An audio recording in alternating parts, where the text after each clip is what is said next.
Welcome to Paranormal Palace Radio, where truth equals reality, and truth is often stranger than fiction. Hello everyone, welcome to Paranormal Palace Radio. This is your host, Royce the Redneck Radio Man, and joining me today is going to be Anthony Sanchez. He's the author of UFO Highway, and he's also got another new book out. I don't have it in front of me, but I want to say it was pronounced something like Leonid or Leonid. Leonid, okay. And we're going to be talking about a little bit about both of those books tonight. I know a lot of people probably already know Anthony. He's been in the research game for quite some time now, and he's been working with people like Norio Hayakawa, and been getting some interesting reports out of Dulce. And he's talked to a guy who goes by Colonel X because he doesn't want to be his identity revealed because he's blowing a whistle. And he goes into great detail in his UFO Highway in an interview with this guy about what's going on at Dulce, how long it's been going on, how long alien interactions been going on here on Earth. It's a really in-depth thing. I really recommend the book for anybody that can manage to get it. But real quick, I'm going to let Anthony, kind of tell you guys what got him interested in the UFO phenomena. Awesome. Thank you for having me on your show, first of all, Royce. I really appreciate it. Oh, thank you for coming. I really appreciate you being here. Mm-hmm. Well, back in 1989, most of the people that are familiar with who I am are familiar with this story, but in 1989, when Area 51 started to emerge, as a phenomenon, within the UFO circles and alien community and whatnot, alien research community, that's when I took a big interest in, UFOs. As from a research perspective, I was 19 years old in 1989, and it was, I figured, well, I'm old enough now, and I'm just getting into computers, and it's something that I felt that it was the next logical step for me, and since that time, it's been about 20 years now. I've been heavily involved in researching UFOs, studying the whole phenomena of exopolitics, discussing whether or not, is it possible that there could be alien life, and what about alien life among us here on Earth? So I read so many books from so many different authors on the topic, and now, I just started to put out my own books based on research that I've done into the areas of Dulce, human origins, HARP, and Project Bluebeam, and right now, I'm about to release a book called Project Leonid, and the website for that is www.projectleonid.com. And Leonid is spelled just like the Leonid asteroids, the Leonids, and people are familiar with the asteroids, the Leonids. It's like it's a meteor shower. Excuse me. What am I thinking? It's a meteor shower. The Leonids. It's spelled the same exact way. Leo, like the constellation Leo, Leo. And N-I-D, Leonid. Anyway, so Project Leonid is about a classified, it's a top secret project. It's a multifaceted weapon system that's being developed that's very dangerous. And, there's been a lot of engineers, part of the project, who have either disappeared or been found dead. Supposedly they committed suicide. Well, we're going to look into that because I know people who, know a lot about this topic, and I really don't want to give out their names right now. I could tell you that through, I don't want to give out their names at this time. Maybe until after the book comes out, because I don't want to draw unwanted attention to the people involved with that. I mean, already, Royce, I don't know if you know about this, but I was visited twice by AFOSI out of Bill Air Force Base, and after the second visit, somebody, I don't know who, I'm not going to say AFOSI because I don't want to get harassed by them again, but somebody broke into my house and stole a 500 gigabyte research hard drive. Oh, wow. That hard drive was encrypted, but, the government has technology to decrypt things, and, everybody that was in that, well, I have a small group, a small circle of trusted individuals who were part of, putting together the Dulce interview, the whole thing, the information with the colonel, and they've been harassed now. Well, they're being harassed by AFOSI, so, I mean, I'm not going to say it was them, but why are they harassing these people? How did they find out about these people if not through the stolen hard drive? That's a half terabyte's worth of data that's been compromised. Do I have a backup of it? Yeah, I have a backup, but still, it's been compromised, and I've gotten a lot of, communication from people that are part of my circle. They're really upset. They know it's not my fault, but they're still upset at me.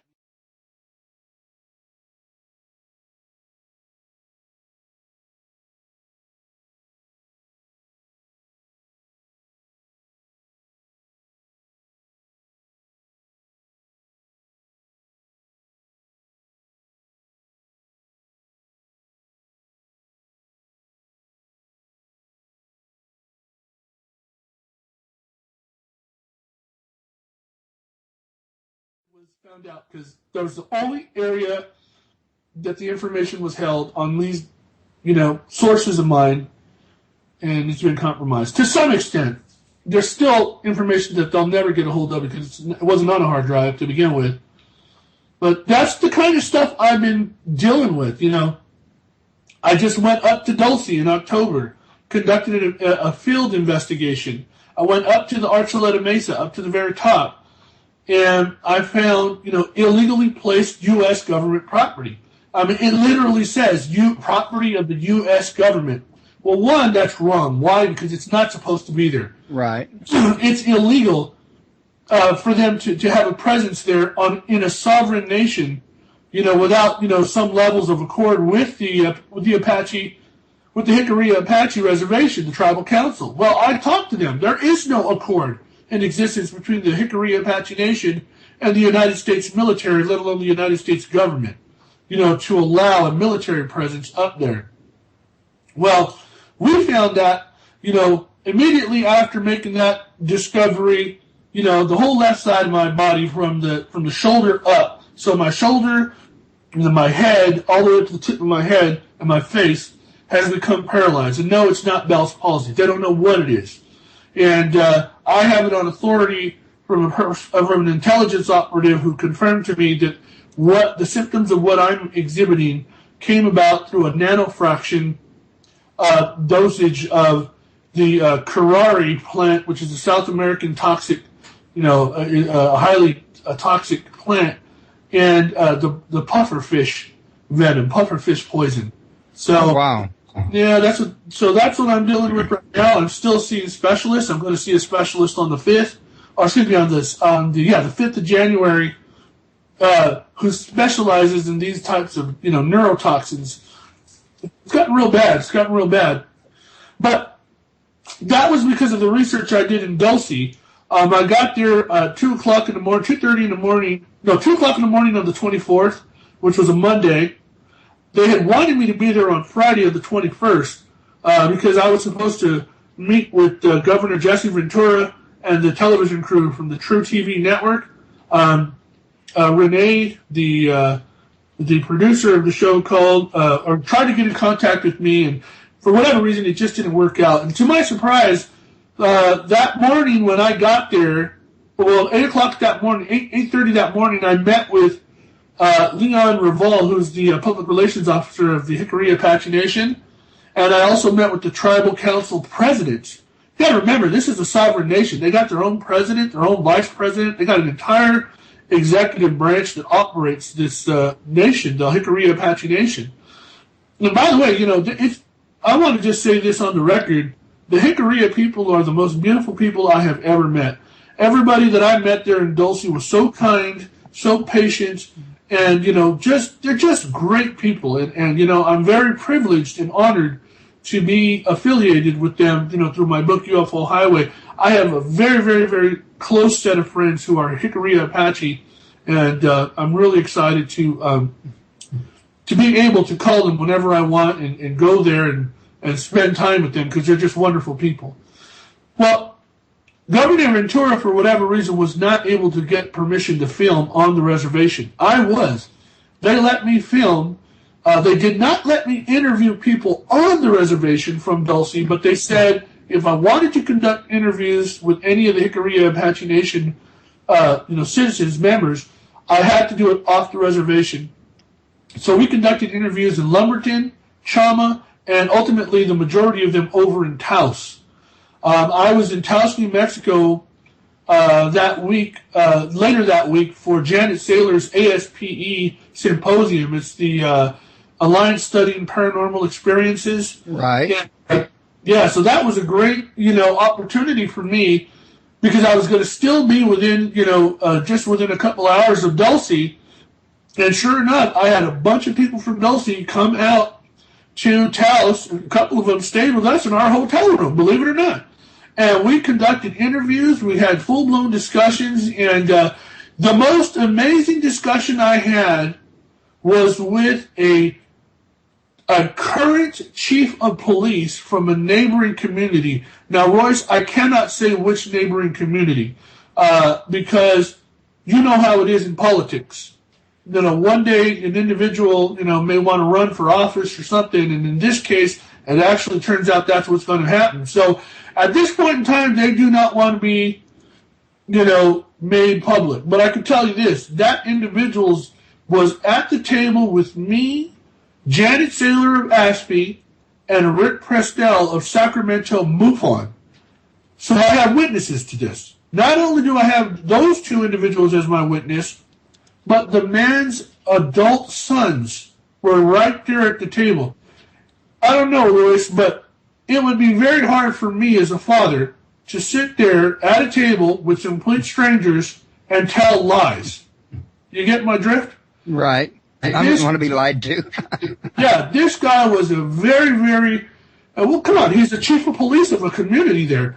And he is a former officer of the Jicarilla Apache Nation. I ain't going to go into it much more beyond that. Other than that, I'll just say it was more than a decade's worth of service as a police officer. Now, this guy was amazing. He told us so much information, it literally blew our socks off. One of the things he did that shocked the heck out of me was I had received some notes. We're talking hundreds and hundreds of papers of documentation from the late Paul Benowitz that were found at an estate sale that were acquired by Mel Fabregas. So Mel had shared that information with me. Now, I was digging through these papers, digging through them. And one of the things I found was a sketch of a UFO that had been created by Paul Benowitz. Oh, wow. Now, Paul Benowitz no longer with us, right? Owned a company called Thunder Scientific Corporation, which was literally smack dab right next to, if not on, Kirtland Air Force Base in New Mexico. He had developed a product that was being purchased through a federal contract by Kirtland Air Force Base, well, the U.S. Air Force, for some of their aircraft. I think it was jet aircraft. I have to look into it. Greg Bishop wrote a great book on Paul Benowitz called, Project Beta. It's a fantastic book, and it's a really, really detailed book on Paul Benowitz's life. So, Paul Benowitz was the guy that had developed his own equipment, proprietary radio equipment, and he had triangulated what he believed to be alien signals between Kirtland Air Force Base, Dulce, New Mexico, and the Manzano Nuclear Storage Facility, or Coyote Canyon, which is right next to it. He had triangulated signals that he believed were alien in nature. Well, when he did that, he brought it to the attention of AFOSI there at Kirtland Air Force Base. Well, they got all hot and bothered over it, and the first thing that they did was assign Bill Moore. Bill Moore wrote the Roswell incident, which was a really, really, famous book. As a matter of fact, he collaborated with Stanton Freeman on it. So he was assigned, the Air Force went up to him, and they felt differently because he was the most renowned expert on UFOs at the time, reachable, attainable. They paid him to be a disinformation agent and feed Paul Benowitz a bunch of disinformation. Not just feeding him information, but messing with the guy's psyche. I mean, ultimately, Paul Benowitz ended up in a mental institution. Well, there's some dispute to that. I met with the researcher in Dulce who said, don't believe that he died in a mental institution like they're telling us to believe. But that's the story that was put out. The guy that I met in Dulce, who was one of the presenters, said, don't believe that. And Paul Benowitz was perfectly sane when he passed away. But it's just amazing that you got two stories emerging from that. Well, Paul Benowitz, while he was conducting these investigations into Dulce, the aliens that he believed to have found there, he drew a sketch of a UFO that he had seen. Now, this is not your typical type UFO. This is a strange drawing that he had, put together. So strange, in fact, if I were to walk up to 1,000 people and tell them to draw me a UFO, whether they've seen it or just what they think of it, right? But none of them would come close to what Paul Benowitz drew. Period. There's just no way. It was too unique in its design. Well, nobody outside of a small group of UFO researchers that I know from Mel Fabregas have come in contact with these estate papers. I don't even think Greg Bishop, who wrote Project Beta, has ever seen these estate papers, from Paul Benowitz. These notes and documentation, hand-drawn, handwritten, a lot of them.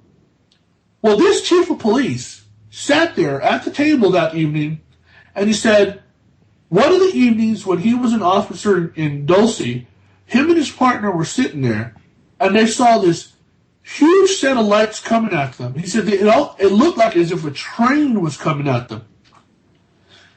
It passed over them so fast, and they could feel the wind pick up around their truck. And then they saw this thing hover over the mesa, come back down, and they realized it's going to come right back. So this officer told the other guy, his partner, turn off all radio equipment, turn off the lights, turn off the vehicle, everything. He told him, I want you to get that spotlight ready. And before the guy could get the spotlight ready, the thing passed right over them again. But they realized it was going to come around again. And by the second time it passed around, that's when they first noticed this thing didn't make a sound. It was completely silent. The third time this thing was coming around, they were going to time it because they realized they could see the lights, and based on the interval between the first and second time, they were going to track it just right. So they had a high-powered spotlight with them. And this officer told his partner, he says, okay, get ready. 3, 2, 1. And as soon as they counted to 1, they flashed the light up at the craft, and the thing stopped and hovered in midair about 40 to 50 feet above their truck. They were in a truck, actually, they said. It was like a patrol truck or something.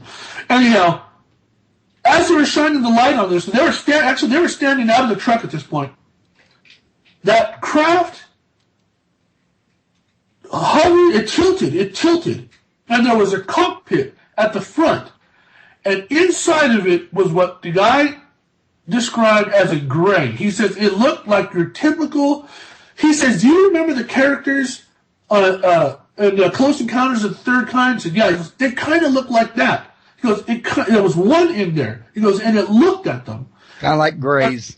Yes, and what he thought was strange was that the entire craft was illuminated on the outside and on the inside by a fluorescent, almost purple or lavender-colored light. Now, he had never read my book before, so he had no idea that the colonel had described the lighting systems of the Greys as between a lavender and purplish fluorescent-colored light. So that's connection number 1. Connection number 2 is he felt compelled to draw this craft for me. So he started drawing the craft. And the minute he started drawing what he saw that night, my heart literally sank into my stomach and my jaw dropped. I realized he was drawing the same exact UFO that Paul Benowitz had drawn in his notes some 30 years before. It is a teardrop-shaped UFO that flares out like a flame on one end and is completely round on the other, and it had a cockpit. And it is the strangest looking thing. And I'm going to get this drawing, as soon as I get permission to from this individual, I'm going to get this drawing up on UFOhighway.com, which is my website, because I want people to see this. But Janet Saylor of Aspie from Angel Fire, New Mexico, she was there. She saw it. Rick Prestel of Sacramento MUFON, he saw it. The man's 2 adult, full-grown sons are there. They saw it. So there's just no way this guy's not telling the truth. I mean, when you looked into his eyes, you just saw a level of conviction that you knew he was relieved to finally be showing somebody. It's like his sons knew of this stuff, by the way. They knew about this. But you could tell he was relieved to finally be telling someone outside of his family and probably outside of his close group of friends about this event. It was it sounds like he's not the only one that's had a similar experience, though, is he? No, he says that many of the police officers there in Dulce, and in addition to the families, have all seen that craft and similar other craft. This is the gentleman who told me that he and his partner, again, same partner, had witnessed a craft, a different craft, enter or leave, come out of, and then enter back in a holographic entrance right near the radio towers on Archuleta Mesa. And he also said that on the southwest portion of the mesa, there's another holographic entrance. So there's a confirmation from the people that who live there and work there that there is a facility there. Well, people keep telling us, no, there isn't. There's nothing up there. There is no military up there. Well, I went up there, and I found U.S. government property. So you tell me who's lying. Probably the last guy you was referring to. That's right. So I think that, the government, the people that, and the shields for the government, there's a lot of serious UFO researchers out there who are just totally against the Dulce story. They're totally against UFO Highway, my book. They're against Colonel X. They're making these stupid assumptions on whether or not the Colonel is in fact real. There's a DD-214 that was provided to me, by the National Personnel Records Center on the Colonel. In the document, it identifies Dulce. 2, there's a separation order. There's some type of like a clerical error at best behind the separation order, because the separation order that's on the DD-214 came after the Colonel had already left the military. Now, here's my problem with that. This one of these UFO researchers who's against me sent that into a federally funded agency. This is a federally funded agency who he sent it into to vet the document. They took one look at it and said, oh, yeah, this is a hoax. Do you think, Royce, do you honestly think that the government or a federally funded body of the government, a subcontractor or whatever, is going to admit to the existence of an underground base that houses both Greys and the U.S. military?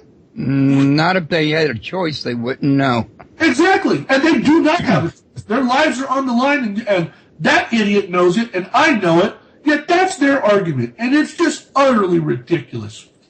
Utterly ridiculous. I'm telling you, Royce, there's an underground facility right there in Dulce, New Mexico.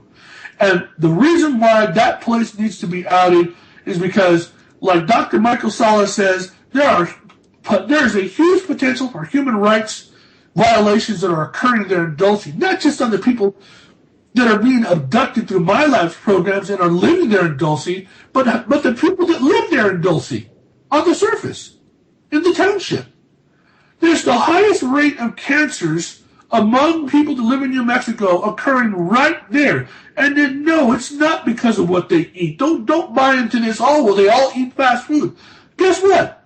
These people, when I went there, the host family that I was with, the day before, I'm not kidding you, they killed a deer the day before. That night we had dinner with them. Guess what we were eating? Or that day we were having lunch with them. Guess what we were eating?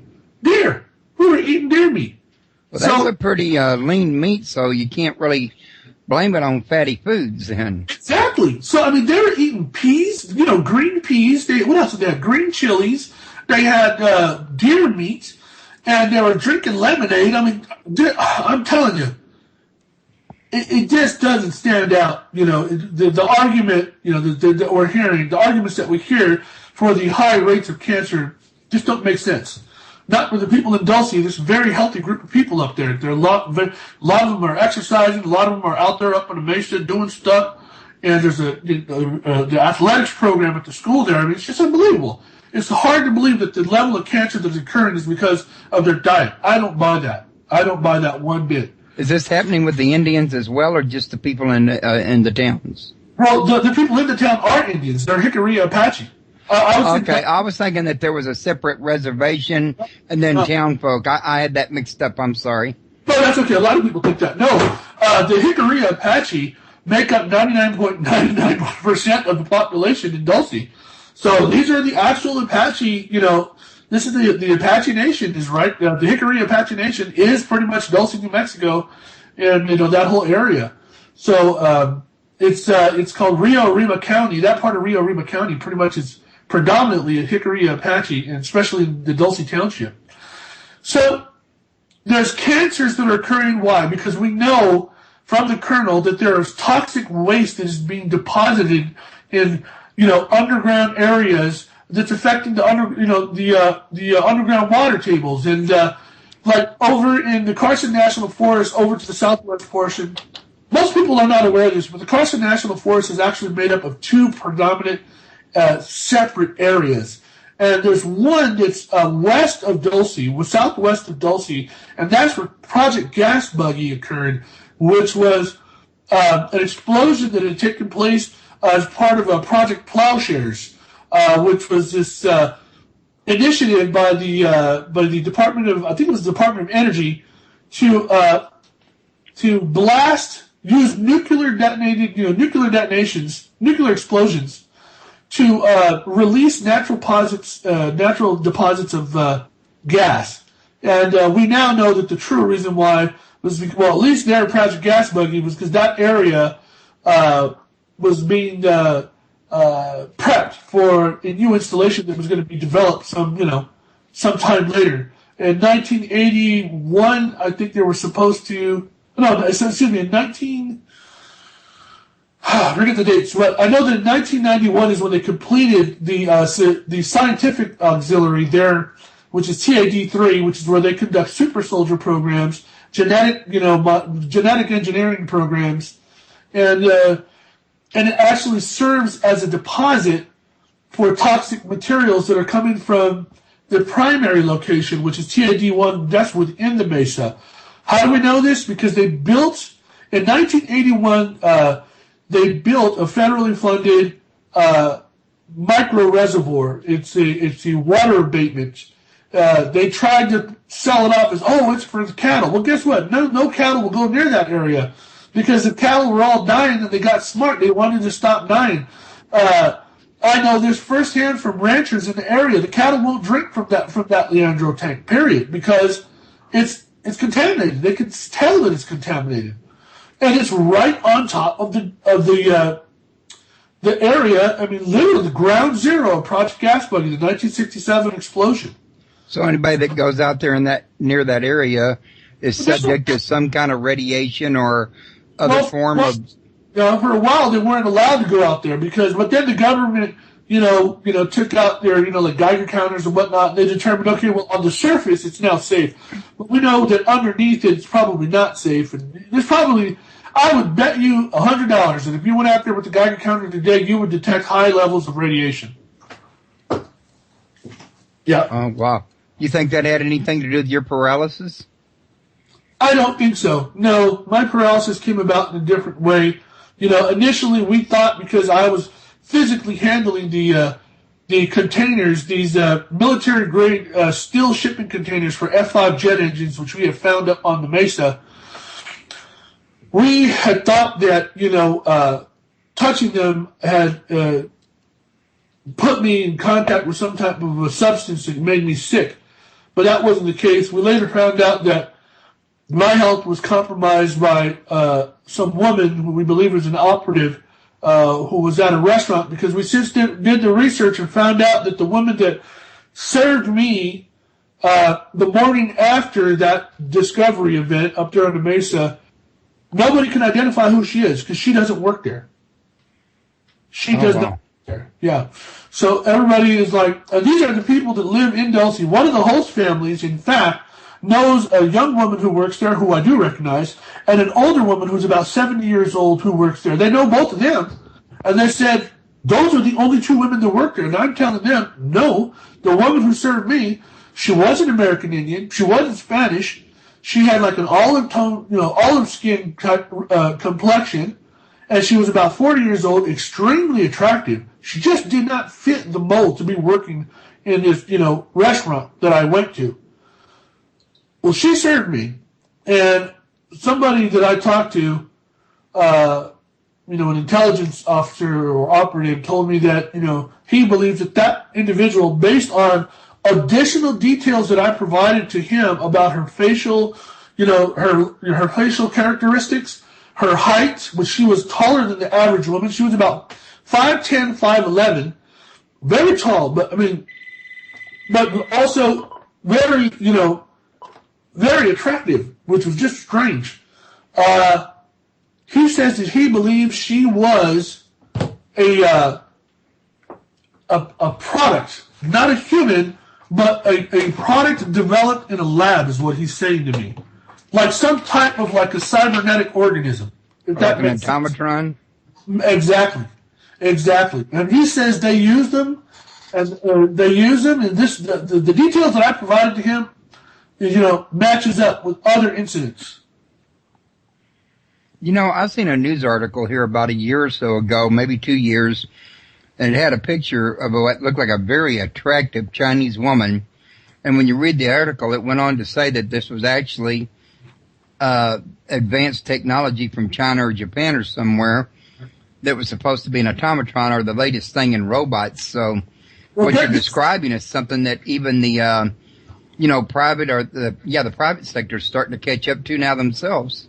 Well, you're gonna not believe this, because if that guy is listening to this show, I know his jaw just hit the ground, because when he asked me to describe the woman to him, and I said to him, what was strange is that she had an olive skin complexion, kind of like, from the Mediterranean area, like southern Spain or Italy or in that area of Europe. But that she almost looked Eurasian to me. Half European, half Asian, Eurasian. And that's when he just said, well, you just confirmed it for me, Anthony. He goes, because that's the design. That's the design of these created products. And what you just said, it matches up. And I have a witness to this, Carrie Cassidy of Project Camelot. So she's a good witness to have. She works with Bill Ryan a lot, or at least she used to. Yeah. So Carrie Cassidy, has become a real good friend of mine, and she's just an amazing woman, and I'm very happy to have this affiliation with her, because what we've been doing is performing a cross-correlation of data. Carrie has some of the most critical whistleblowers that we know of, amongst her group. And it is data from her whistleblowers that is cross-correlating and matching up with data from my two whistleblowers. So we actually met, and it was a very good meeting. It went well, and I'm very proud to be affiliated with her and Project Camelot, because I needed to reach out at one point in time to people that I could trust, and she proved to me that I could trust her, and that was just an enormous win for me, because I have a good friend now, a new friend, and a really good friend. Okay, now we've had a couple questions in the chat room, if I can try to get back to them. By the way, Anthony, one of them earlier was Jennifer was wanting to know what an AFO was. AFOSI, that's Air Force Office of Special Investigations. Okay, now there was another one that she had asked that I'm trying to remember. Okay, she was asking about where the Jicarilla Nation was, because I told her I thought it was in New Mexico, and she said New Mexico is not a state. And I'm like, well, maybe I'm confusing you because I'm not geographically intelligent. So I thought maybe you could help straighten that out. Yeah, no, New Mexico is a state. It's one of the 50 states, and it's in between Arizona and Texas. And the northern part of New Mexico, it runs into the southern portion of Colorado. So Dulce, New Mexico, is the Jicarilla Apache Nation. Now that's the northern part of New Mexico, the northmost part of New Mexico, in tongue-tied there. And what most people don't realize is the Archuleta Mesa, half of it's in New Mexico, and the other half's in Colorado. Well, guess what? On the Colorado side, there is the Utes, the Southern Ute Indian Nation. The Ute Indian Nation is up there, but the Mesa is massive in size. Most people do not realize this, but the Mesa is a huge plateau. It is massive. And it took us literally almost 2 hours to get up to the top, and we were going over some rough terrain. And but it's also one of the most beautiful places that I've ever seen in my life, and I'm so glad to have friends there because I will be going back. The guy that took us up there to the top was a police officer in Dulce for 7 years. He was a police officer, and he himself has seen numerous UFOs right there in Dulce Rock, which is the vicinity of where he lives, and between the township of Farmington, which is way out west, the westernmost area of New Mexico, all the way back to Dulce, and then all the way out to Taos. This guy, in addition to many of his family members and friends, they have seen so many UFOs. In 2011 alone, in the summer of this year, they have been spotting a massive copper-colored disc. It's a traditional disc-shaped UFO. In the book UFO Highway, there's a picture of a UFO that we have in there that's an artist's rendition. But that is based off of what these people are seeing. And there are two of them that are like, one of them is 300 feet in circumference, and the other one, the copper-colored one, is 150 feet, about half the size. The smaller one is copper-colored. The larger one is silver-colored. Also this year, there's been 9 silver-colored discs flying in formation. Now, I don't know if it's based on the height or not, but the people that have been seeing them say they think they're smaller than the copper-colored ones. Or if they are the 300-foot wide ones, they're up so high that they just appear to be smaller. So 9 of them have been seen flying in formation on multiple times, and I have all of these incidents documented. They're going to be coming out, later on my website, ufohighway.com, or in another book or something. These incidents have been happening since the summer of 2011, and some of the people that came forward were absolute skeptics. They did not believe in UFOs, period. And now they're convinced. And actually, they're frightened, and they want answers. I can imagine that. So I think I would too if I was them. Now, I was going to also mention Genocide asked in the chat room about said he was interested in the super soldier stuff, but he also asked if you ever heard of Duncan O'Finian, Ofinian. Yes, I've heard of Duncan O'Finian. Yeah, that's a good, I'm glad you brought that up. That's interesting. I just reached out to Duncan O'Finian, who, by the way, has an amazing story. When I became familiar with Carrie Cassidy, I started learning. I actually also became friends with Lorian Fenton. She's actually my editor for my book and serves as my publicist. And I guess Lorian knows these guys, and obviously Carrie Cassidy knows these guys because I don't know if she helps them with their books or their shows or but I know they're affiliated somehow. But I reached out to Duncan O'Finian on Facebook, and at first, he asked me, "Who are you, and why do you want to be my friend?" And I was like, "Oh, wow, I know Carrie and I know Lorian, and I know a little bit about the MK Ultra program." and how, facets of the MK Ultra program were used to condition, these super soldiers.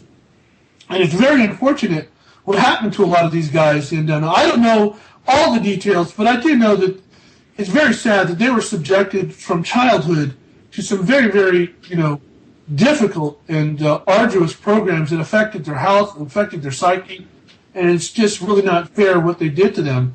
And I really, I want to reach out to those people that have been affected, by that, and let them know that, I'm one of their supporters, and I know that shit's real, and I know that stuff's real, and I feel really bad for those guys. So, Duncan O'Finian, he's probably the most famous super soldier that I know of, because I cannot tell you the names of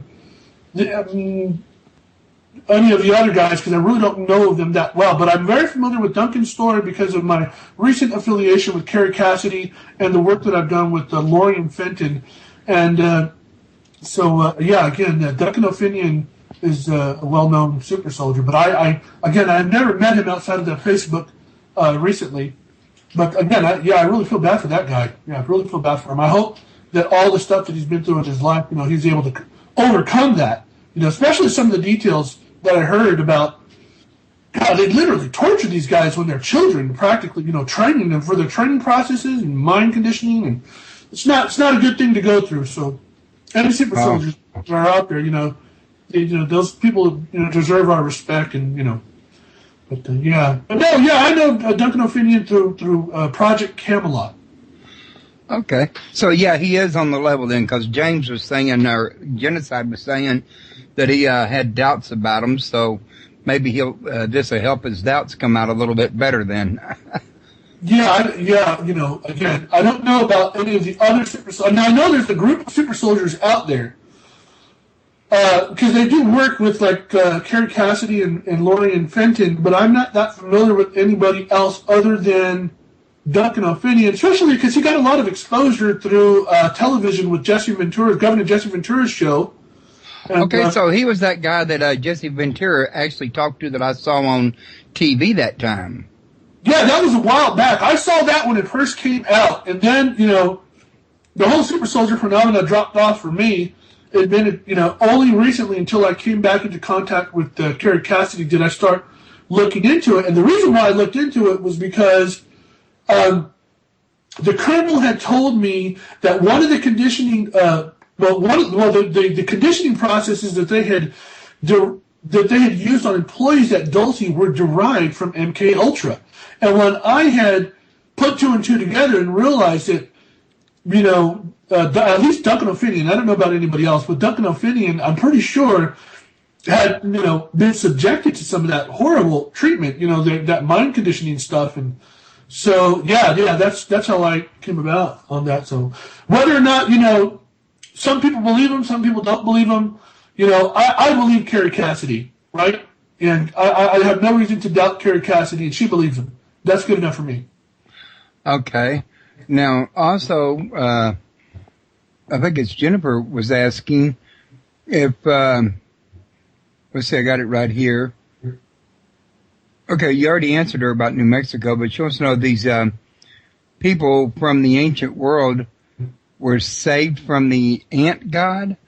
Okay, I think she's probably saw something on TV before about, it's either the Hopi or one of the ancient tribes say that they believe that they were actually, come up from underground, and they were, remnants of the ant people, or ant people brought them there or helped them out or something. She's referring to one of the sacred texts of the Hopi Indians right there in Arizona. And the Hopi Indians are the ones who talk about the ant people.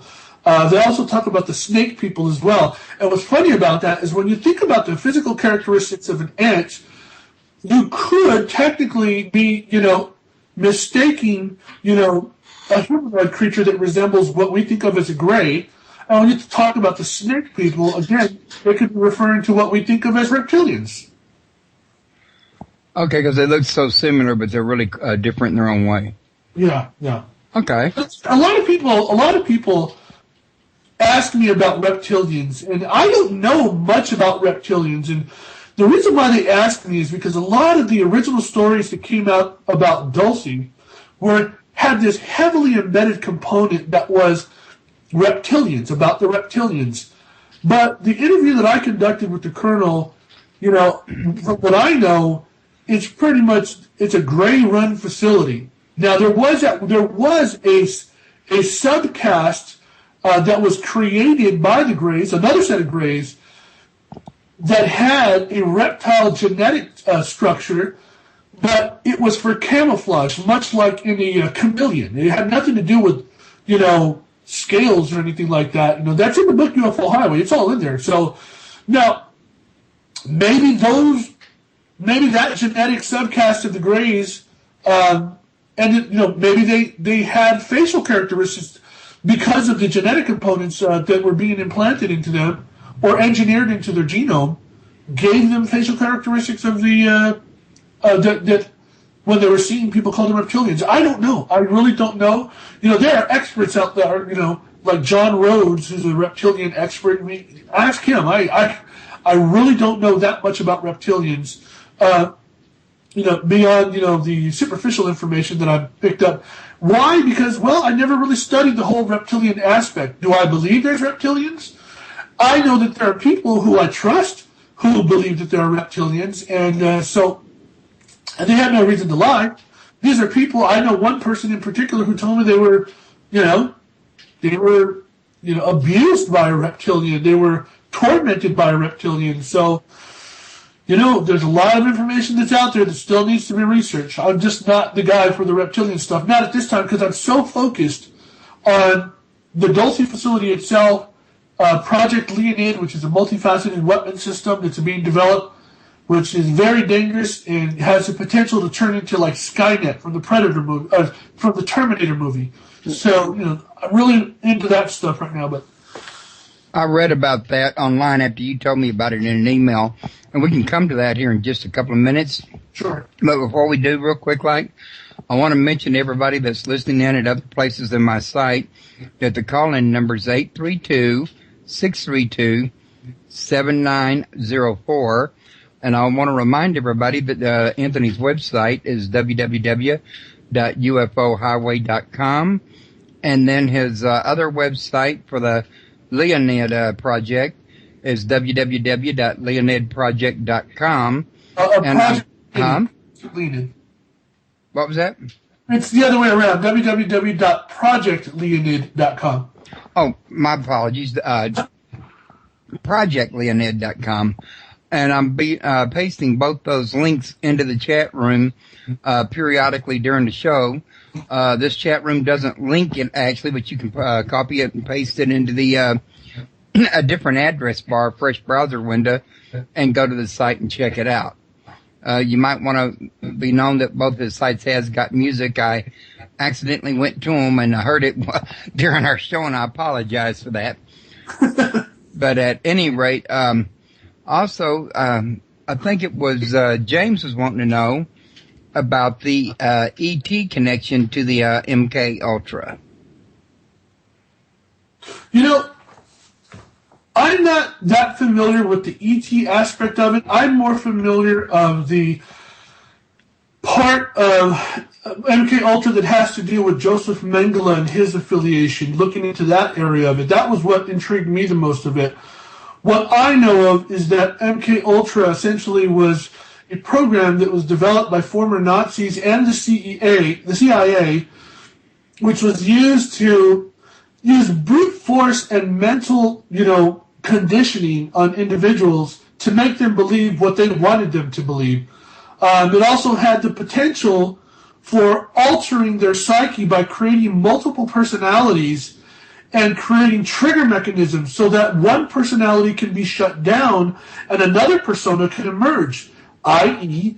the super soldier phenomena. That's one of the aspects of MK Ultra. But the other thing is the fear and intimidation components which were utilized by the individuals in DSD-3, who is the security force at Dulce, for every subcontractor and prime contractor that worked there at the facility. These are the civilians who work through federal contracting bodies at Dulce.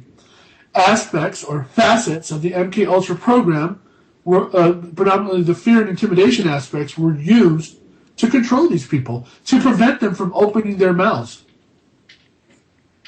Okay. Now, I think one of the people in the chat room just asked for me to type in the phone number, and I think she's planning to call in here any second, so I'm debating whether or not to go ahead and ask her a question or wait for her to call. But she did have another question about the kids that we're talking about. Oh, wait, here she is now. Caller, you're on the air. Yeah. Can you hear me? Yes, I can hear you. Okay. I was going to ask him, you had it messed up, about the ET connection to the super soldiers, not MK Ultra. You know, like splicing in extra genetics and stuff to make people. Okay, well, I mean, what I know of with regards to, again, my knowledge on the super soldier phenomena is very limited, but I do know that what I read recently about Duncan O'Finian.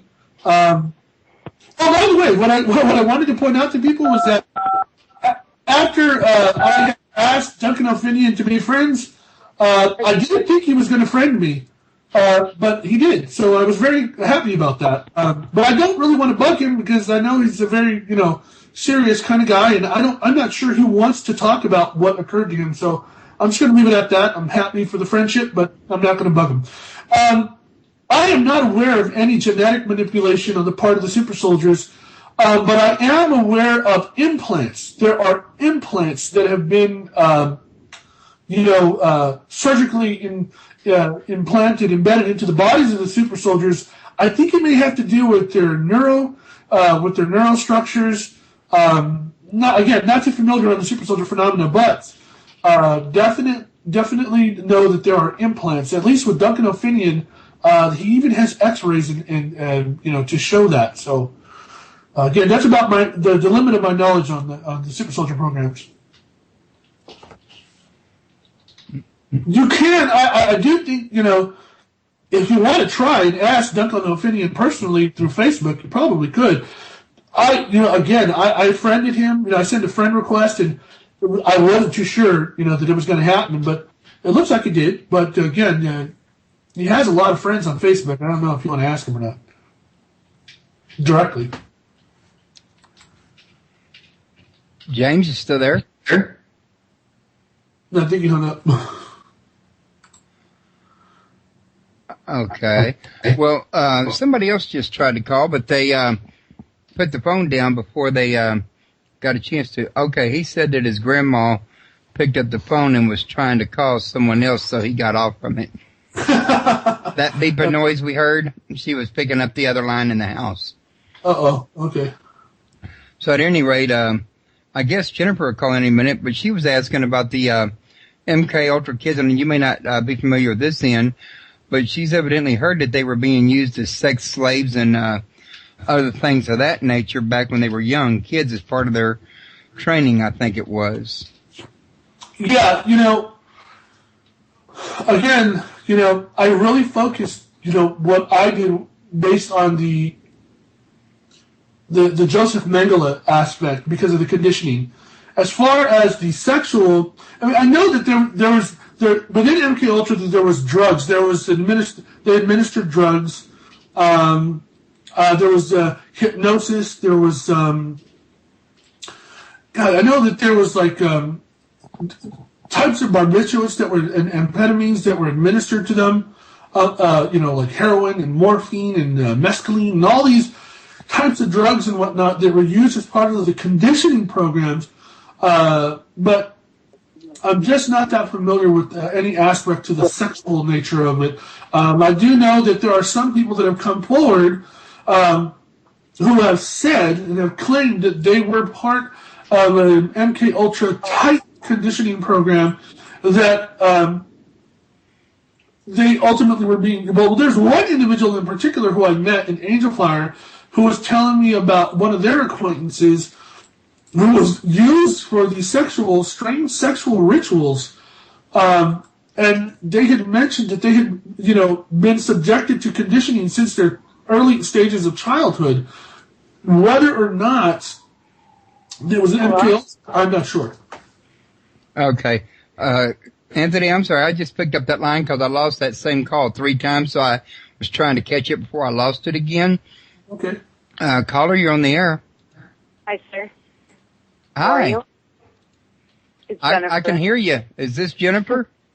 Yes, it is.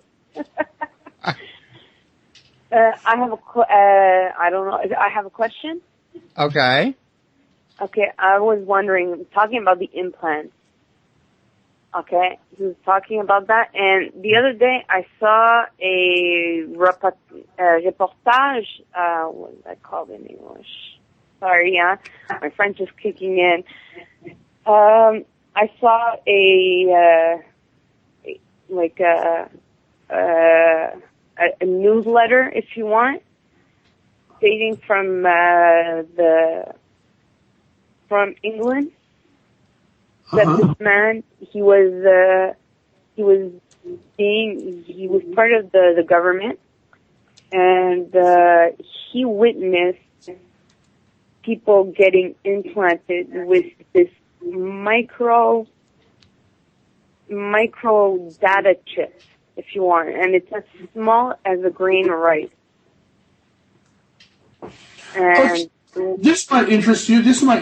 When I was in Dulce, I was interviewing a woman who worked in law enforcement for Dulce. She has to be about 50, 55 years old now.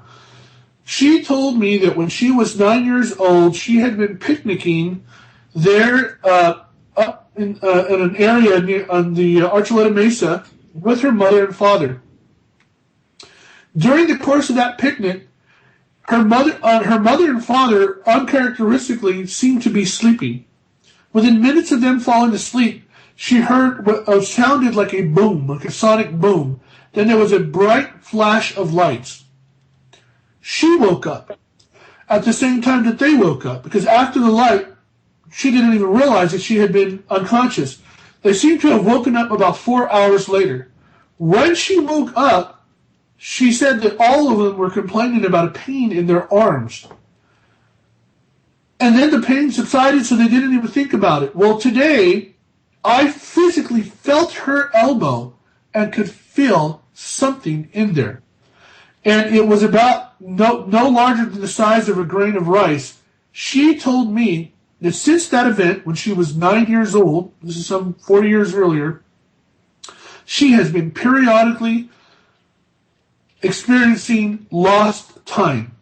Now, that is a common trait known for abductees, people that have been abducted by grays.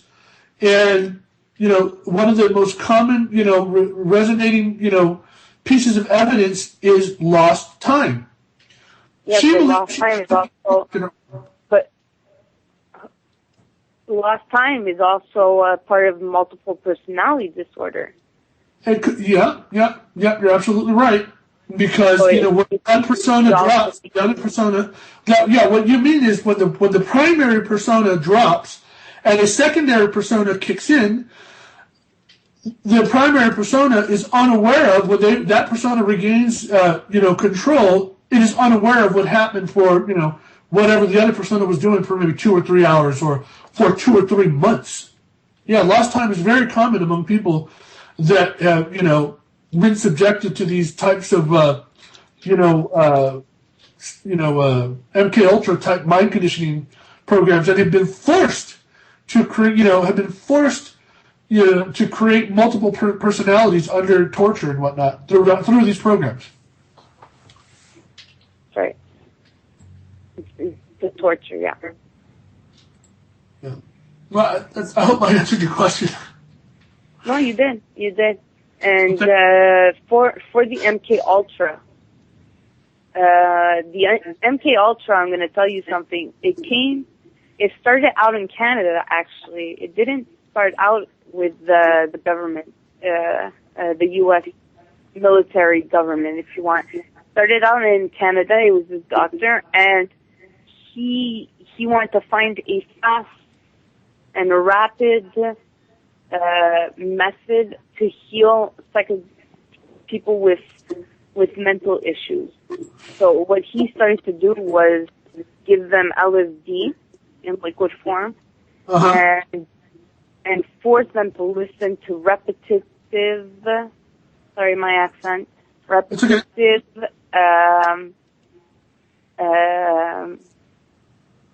tapes of you're going to be okay, you're going to be a good wife, you're going to be good to your kids, you're going to be a good wife, you're going to be okay, you're going to, so for about a good 10 hours, 14 hours per day. Yeah, that was Dr. Donald Ewan Cameron. See, that's one of the parts of MK. Yeah, that's one of the parts of MK Ultra that I'm familiar with because, again, Dr. Ewan Cameron supposedly was utilizing concepts that had been developed by Nazis. Again, that's where the Joseph Mengele aspect comes in, which was this psychic driving concept. Which was the utilization of drugs and repetitive type, reprogramming techniques. Yeah.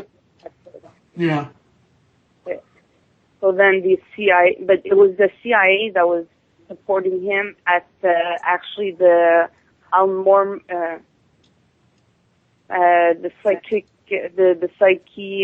psyche hospital here in Canada, here in Montreal, actually my hometown, and it was supported also by the Canadian government.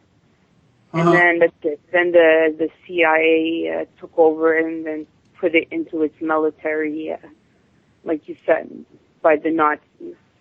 And there was a Freedom of Information Act. There was a Freedom of Information Act document request in '77, and it essentially showed that the CIA was funding the Canadian experimentation that had been taking place. They were conducting U.S. experiments as well. Both of them illegal, but yeah, that was during the '60s. So, but that all came about because in '77 there was a FOIA request, and that's what exposed Dr. Cameron and all of that psychic driving, repetitive reprogramming, techniques that he was using and administering of drugs, of psychotropic drugs, and those documents are actually available on the internet somewhere. I don't know where, but I know that I've seen them in the past. But you could go see it. This movie, it's a Canadian movie. It's called The Sleep Room. Okay. So that's a good start. Just if you want to update or whatever, just know more about the MK. Thank you very much for telling me about that. I'm definitely going to watch that. So thank you. No, it's my pleasure. And what they actually did with that is that they want to create CIA assassins, sexual slaves, which they did, and drug exchangers. So, for their own benefit. Yeah. So that's it. So thank you very much for answering my question. Thank you very much for being on the show. Thank you so much. Thank you. All right. Thank you. Thanks for calling, Jennifer. Thank you. Bye. Bye. She's a real sweet lady. Absolutely. Okay. Now, James was in the chat room, and he was saying something to the effect of,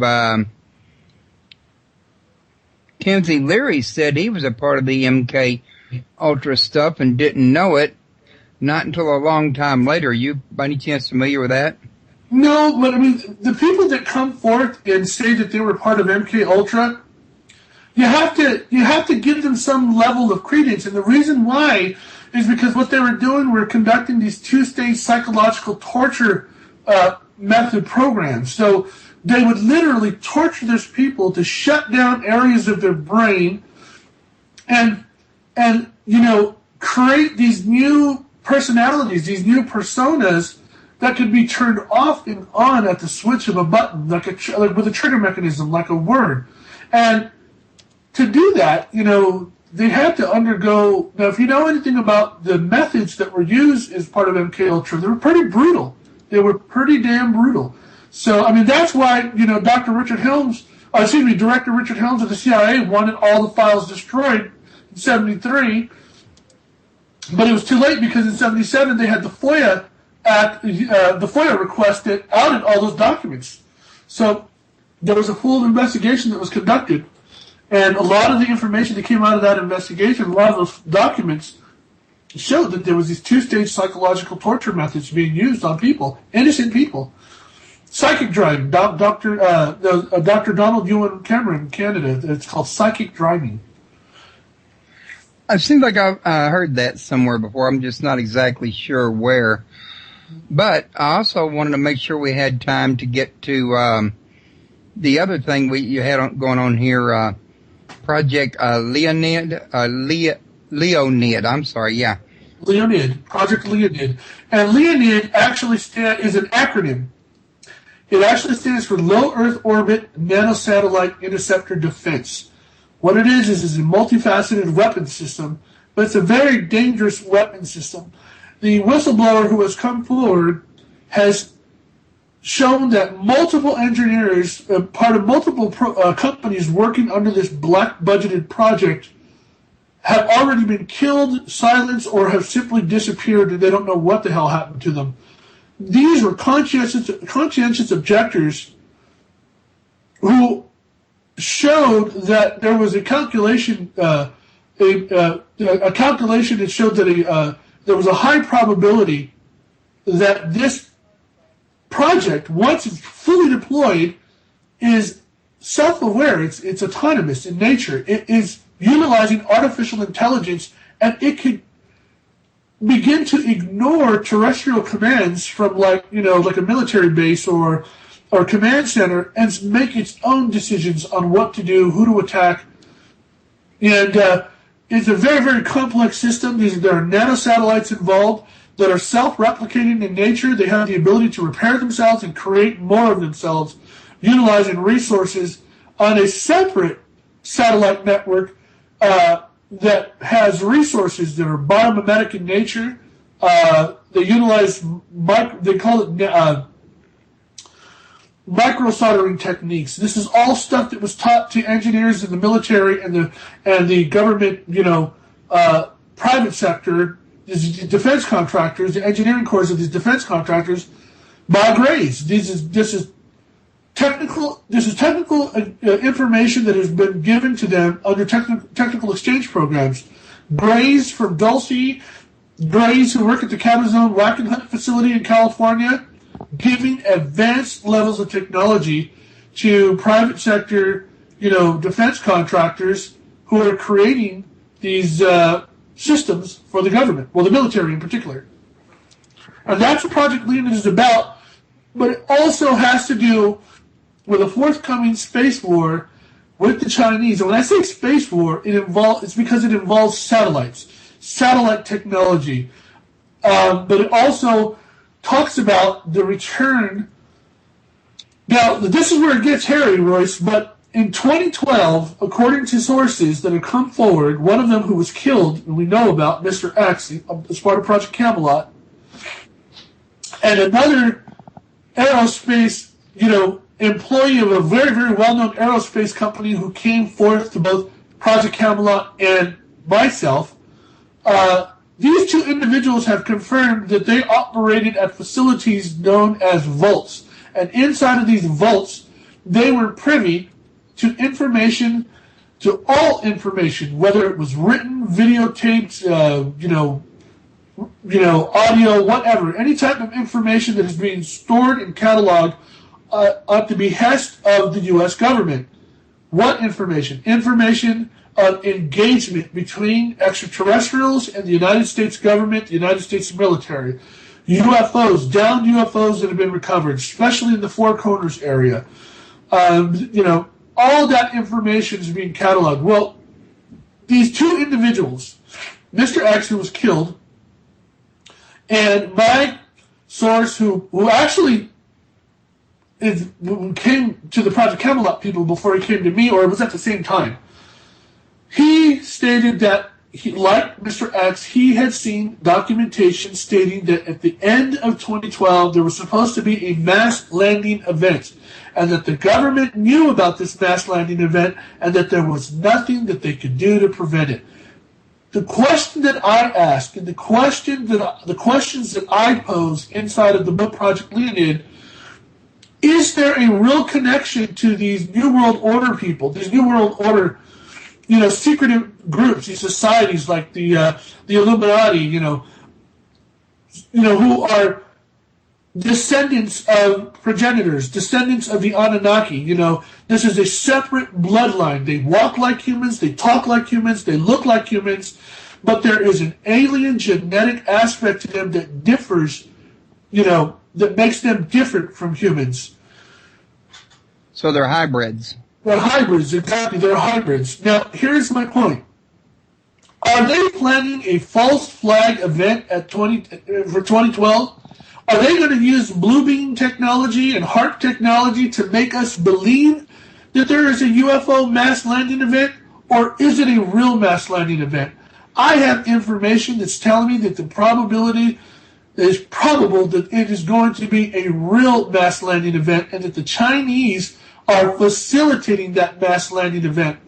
This is not about the Chinese versus the United States. This is not an issue of racism. And it's not even an issue of nationalism. It is an issue of alien human hybrids versus humans. Make sense? The new world, there's a new world order structure out of Hong Kong who practically owns the Chinese government and the Chinese military, and they are utilizing the Chinese as puppets to facilitate this mass landing event, whether or not it's a false flag event or a real event. But the purposes are many, and what we're seeing is that it has to do with China having met all the prerequisites for being selected by this New World Order group. Why? Because they've exhausted all their natural resources. They put themselves in a position to subjugate their own citizens for decades, to essentially create a slave labor caste. Children, school-age children are practically slaves working in the industrial sector. The elderly work in the industrial sector. The prisoners of the Chinese prisons, the majority of them who are not even criminals, they were just political dissenters. They were just people who dissented from the political establishment and spoke out against the Chinese Communist government. They're slaves. And what are they doing? They have been building everything that the world uses for the last 20 years. Look in your home. Almost 95% of everything in your house was built and created and shipped out of China. But at the same time that they were doing that, the Chinese were also devaluing their own currency, so that the dollar would artificially be inflated along with all the other currencies that operate off of the international dollar standard. Isn't it funny that within the last 5 years alone, the Chinese now that they're ultra wealthy, they have been trying to get many countries to move away from the international dollar standard. If that were to happen, you are going to see a financial collapse unlike one that you have ever witnessed before, and it's going to be a game changer. Well, they're thinking that that is what's going to happen at the end of 2012.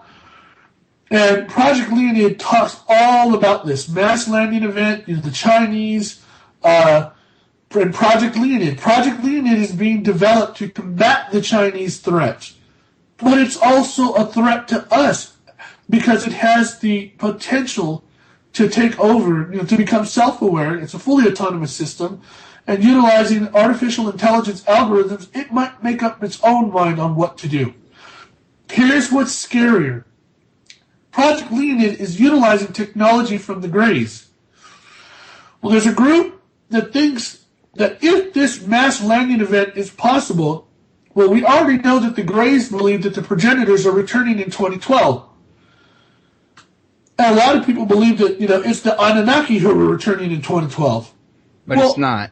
We don't know. We just don't know. If it is, how do we know that the Greys have not instituted some type of a backdoor system into this Project Leonid so that those Greys could take over that system and use it against us? I mean, there's just too many variables to throw out right now, but Project Leonid is going to, show everything in a logical format, a logical order, and allow you to decide what the heck's going on. And my own opinions are going to also be, in Project Leonid, telling you what I think is going to happen. And I don't want to reveal that at this time because there's just way too much information going on. We're talking about the off-shipment of gold to another world.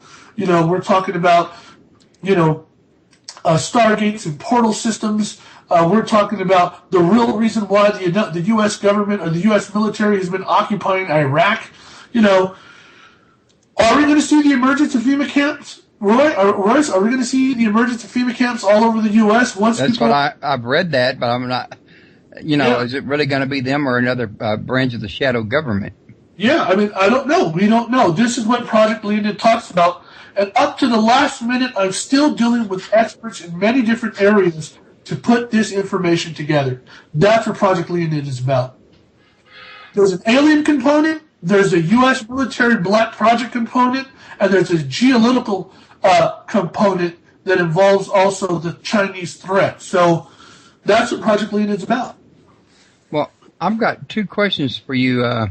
One of them goes back to what you were talking about earlier about MK Ultra. I didn't get a chance to ask was where were the implants located most of the time with these people, the super soldiers? I don't know. I wouldn't know that because I'm not that familiar with it. The only thing that I ever saw in the implants was a couple of years back when Duncan O'Finian came out on Governor Ventura's show where he had talked about the implants. My understanding is that these implants, I think, are part of the nervous system to control the neurological, the neurological aspect of the anatomy. That's about the extent of my knowledge on that. Okay. And also we had the other question about, I had that right in front of me just a minute ago, and I opened up a different window to see what was going on in chat. We got, which weapon is the WE weapon? The WE weapon? I've never heard of it myself. I'm not familiar with that one. If I am, I'm just not familiar with the acronym. Also, James was mentioning that the Chinese, now this ain't a question, he's just commenting, and I thought I'd share it. Sure. Dumped a lot of U.S. Treasury bills about 6 months ago, and that may go along with some of what you're telling me. And I got a caller coming in. Caller, you're on the air. Yes, sir. Anthony was talking about like the alien agenda earlier about the Greys and stuff. And what I think's going on with that is the aliens are allowing us to use their technology to take over the world for the one world government. Then after the one world government's established and the figureheads like the Illuminati take control of the world, all the Greys have to do then is kill the Illuminati off and make themselves rulers of the world. All the infrastructure already be in place to control the population.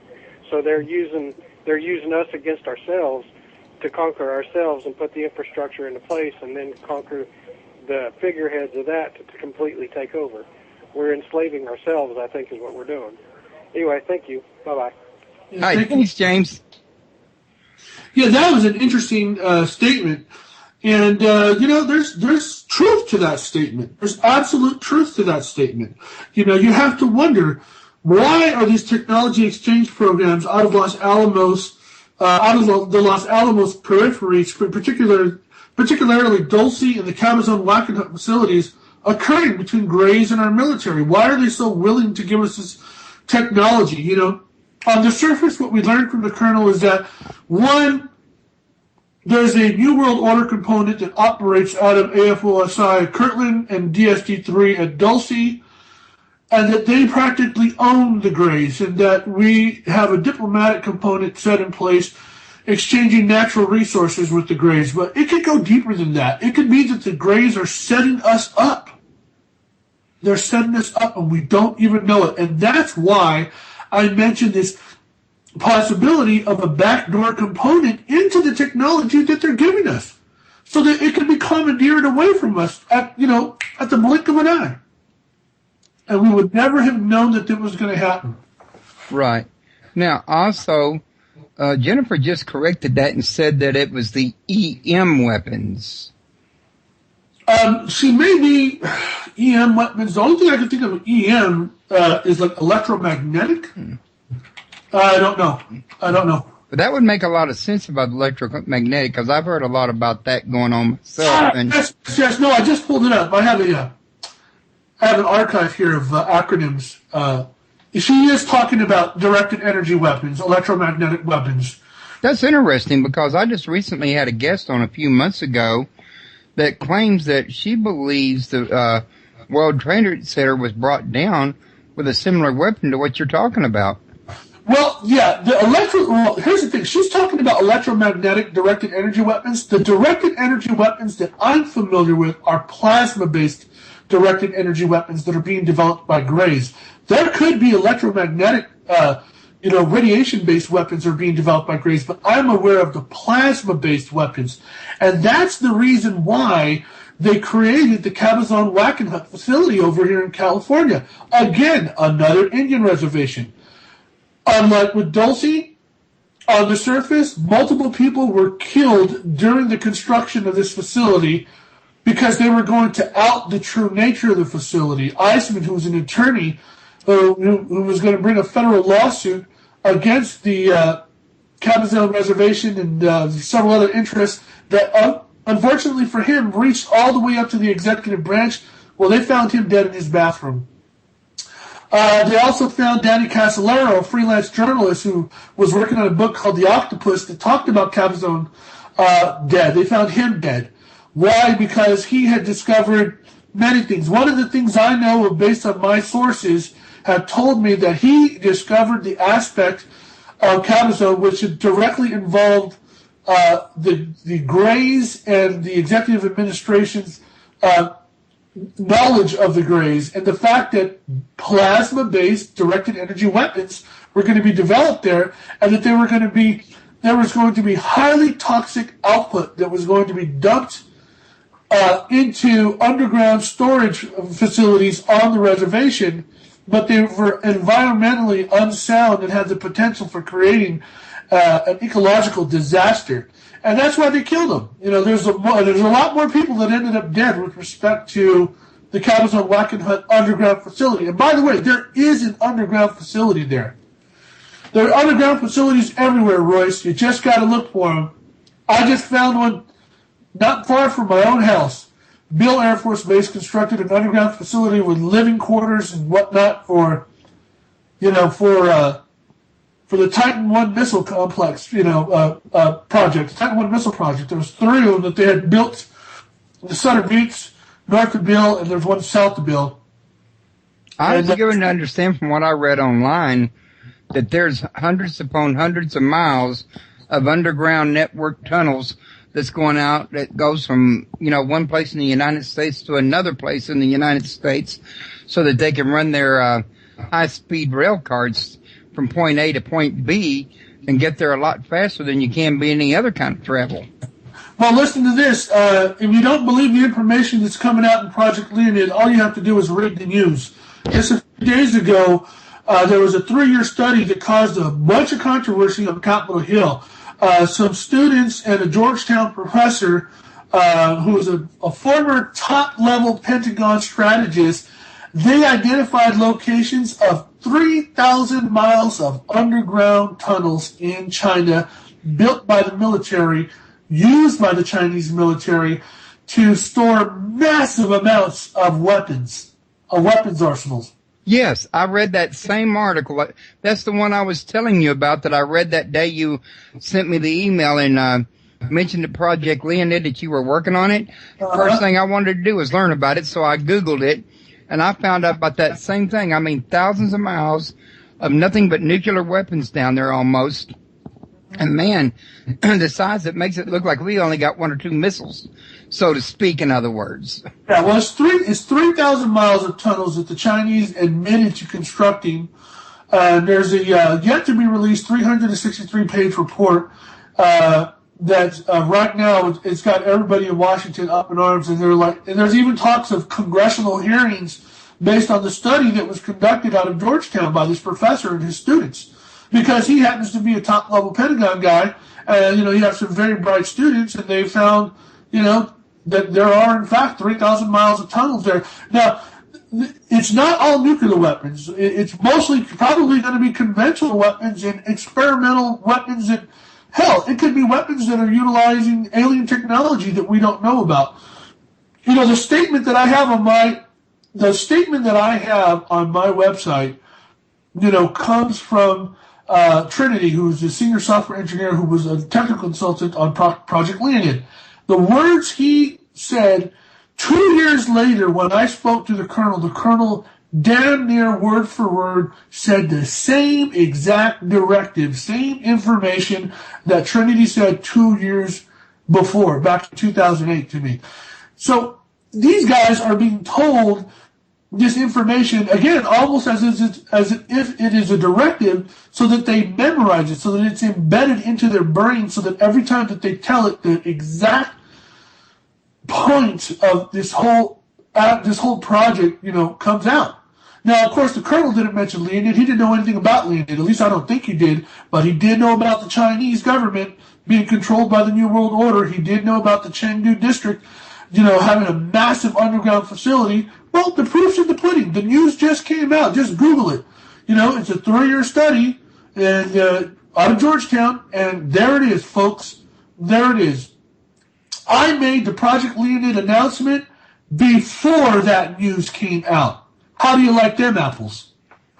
Yeah, they're ready for a definite big battle, but the real question here is that what they're really planning to do, or is that like a backup plan they really plan to, you know, use as against ourselves, like James said with the technology, but if that don't work, they're prepared to step in and do it by force, maybe? You know, God, I really don't want to give too much of the book away, but what we know, Royce, is that the Chinese military and government has been controlled by this New World Order faction out of Hong Kong. Li Ka-shing is this man's name. He's one of the richest men in the world. He is the richest man in Asia. And again, we are almost certain that he has Illuminati blood ties, you know, going back, you know, thousands of years, you know. Again, you know, I was telling you earlier before the show started, everybody seems to think that the New World Order and the Illuminati are going to be all these Western European types. Hell no. It goes way deeper than that. You have Illuminati out of Hong Kong, out of Shanghai. One of the richest man in the world out of Mexico City, Carlos Slim Helú, this Mexican guy, he's an Illuminati New World Order guy. And get this, isn't it funny that guy, a Mexican, can trace his bloodline all the way back to Lebanon in the Middle East? Isn't it funny that his bloodline goes all the way back to the Middle East? No, it's not funny, and it's not a coincidence, because every single one of these individuals in the New World Order that are Illuminati, you know, Ostra Albus, the descendants of the progenitors, these Anunnaki, they're all related. They have that one thing in common. They don't have to look like, you know, all the same, but genetically, if you look into their genetics, you're going to find that they have an alien component, you know, it's part of their genetic structure. Yeah, and also you were mentioning to me earlier, showing to me some coins that you had gotten that were pure copper and pure copper bars. Would you like to tell some of the people here, share with them what you were sharing with me? Well, it's not just copper. You know, I bought one of the things, and it's not just me. It's a lot of people. They're investing in gold. They're investing in silver. And again, you're not investing in copper. People have to understand, you don't invest in copper. Copper's not an investment. One, it's not a precious metal. It's a base metal.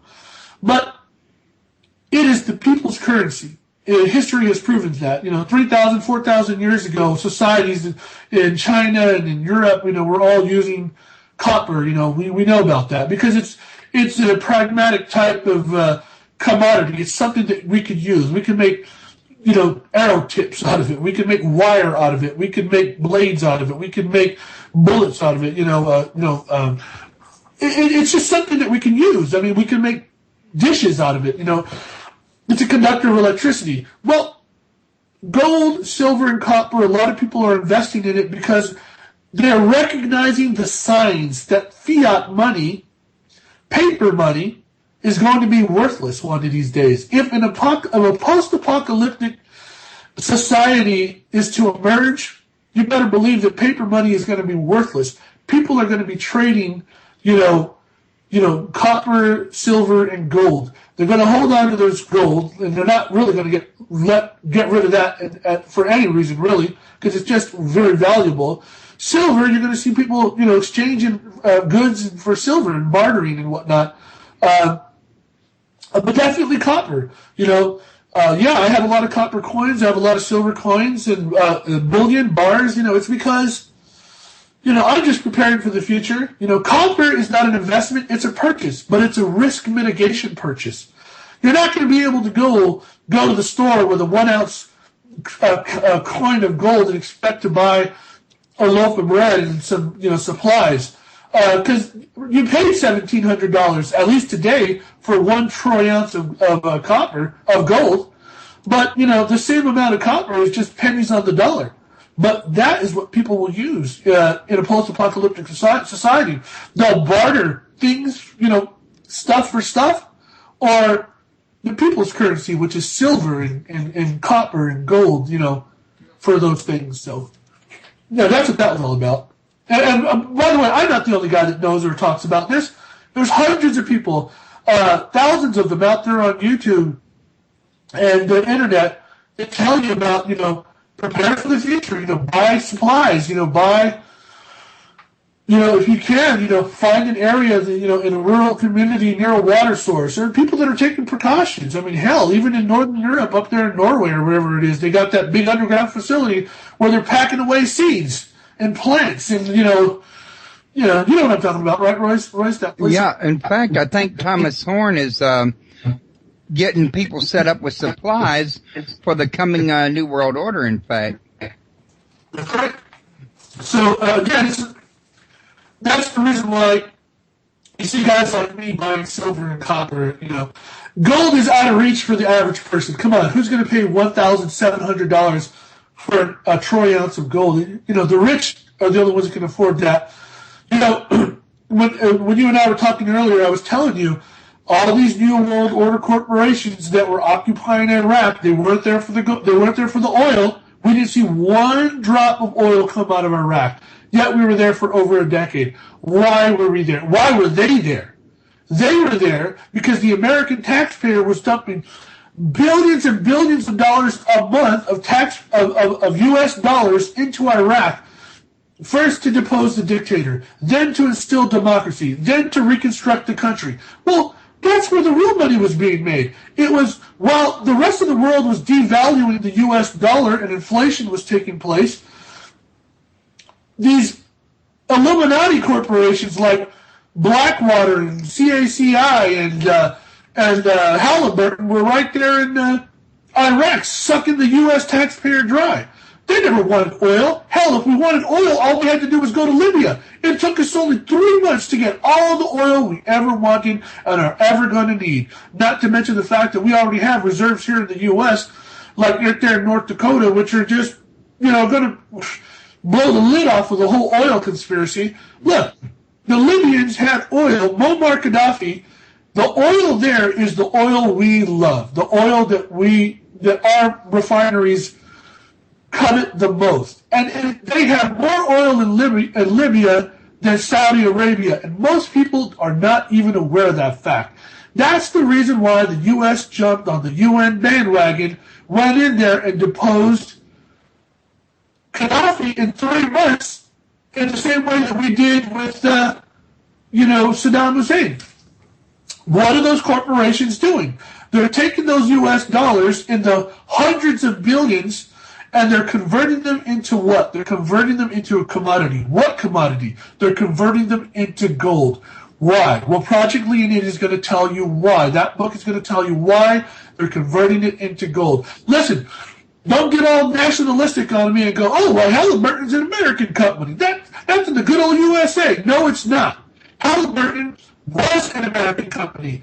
To skirt having to pay taxes like you and I do, they closed up shop in the U.S., and guess what? They're now a Dubai corporation, right there next to Saudi Arabia, the little kingdom of Dubai. They operate out of Dubai. They're not even American. So your taxpayer dollars that went to Halliburton and are probably still going to Halliburton and every other Illuminati New World Order corporation is going overseas to the coffers in the banks of Dubai in the form of what? From dollars converted into gold.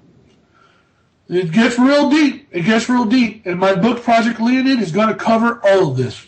And hell yes, there's an ET component to it as well. No, I'm not crazy. No, I don't really figure you are. But you do a lot of research, so you can tell this is really important to you. Yeah. Yeah, it is, man. Because it's going to affect all of us, Royce. It will have an effect on us, our children, and our children's children. We need to be careful. We need to be aware of what's going on.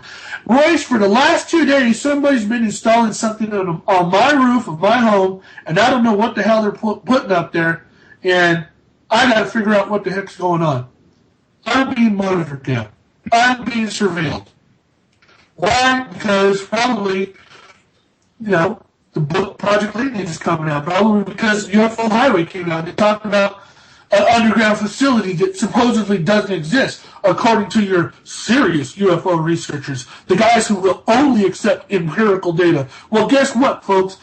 Those places do exist, and I found one of them. At least I found the evidence that the U.S. government is right there in Dulce. Deal with it. Believe it.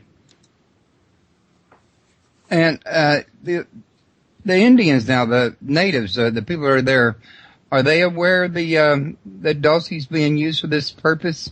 They know that there's something there. They know that there's something there. I'm not going to say, and there's no way in hell that they're in collusion. There's just no way. Is there an innocent level of compliance? Maybe, but not collusion. Absolutely not. Because these people are concerned.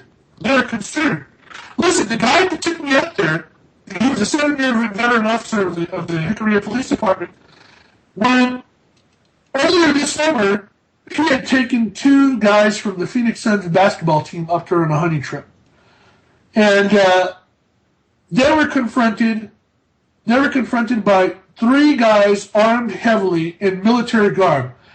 What stood out to him was that they could not identify what branch of the military they were from.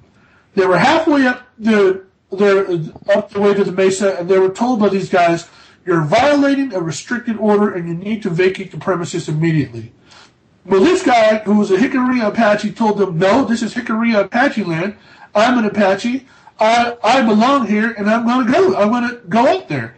And they said, "No, today you're not." And then they pointed their guns at them and told them to turn around.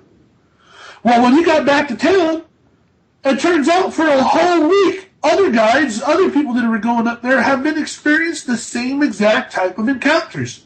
Somebody's up there doing something. Well, we found, U.S. government property. Was it there for 5 years? Was it there for 5 months? I don't know. I don't care. It's U.S. government property, and it was up there on the mesa where it wasn't supposed to be.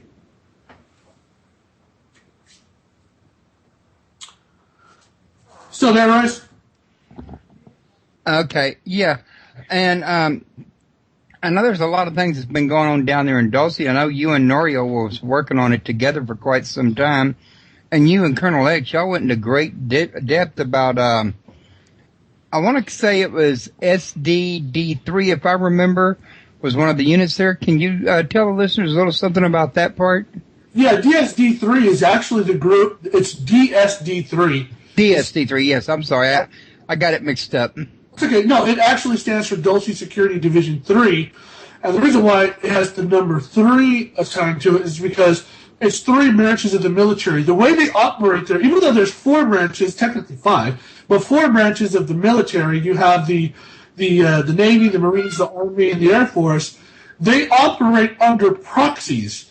One of the proxies comes out of a U.S. naval air installation, which is China Lake. So both the Marines and the Navy are under that one designation, under a proxy through White Sands Missile Range over there in New Mexico. So it's all detailed heavily in the book UFO Highway, exactly how it's structured. there are 3 proxies, one for the Air Force, one for the Army, and one that encompasses both the Marines and the Navy. And that's who DSD-3 is. There's a group that's also there called Installation Command that is the administrative leg, or the administrative arm of those proxies. DSD-3 is pretty much its own, its own security entity, but predominantly made up of those same individuals from the military. Now, also, when I was reading that book, one of the things that came up I found very interesting was that the colonel talked about a little battle that took place back in 1979. This really piqued my interest because I had a Joan Richards on my show was either several months or a year or two ago, and she was telling me that her husband to this day is in jail to keep him quiet about that actual thing that was going on at Dulce back in 79. And I think, in fact, other steps were taken to silence Snyder as well, wasn't they? Well, Phil Schneider's dead now. So, but the thing is that Joanne Richards, I really don't know that much about Joanne Richards' story, but her husband is in prison. I do know that much. But Joanne Richards is actually a friend with Lorian Fenton, who's my editor and publicist. And Joanne Richards has that whole Dulce story based on her husband's experiences. I'm not that familiar with it. I never really looked into her story. But I know she just recently spoke at the Marin Sonoma MUFON group, which is headed by Lorian Fenton. And that's something I would like to look into. Maybe I should have a discussion with her and see if there's any cross-correlating data. I just don't know enough about her husband's involvement with Dulce.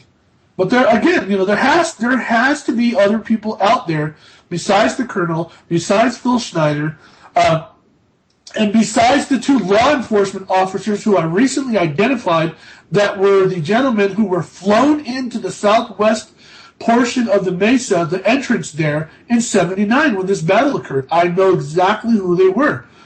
One of them was a New Mexico State police officer. It wasn't Gabe Valdez, like most people assume. And the other one was a high-ranking Jicarilla law enforcement officer.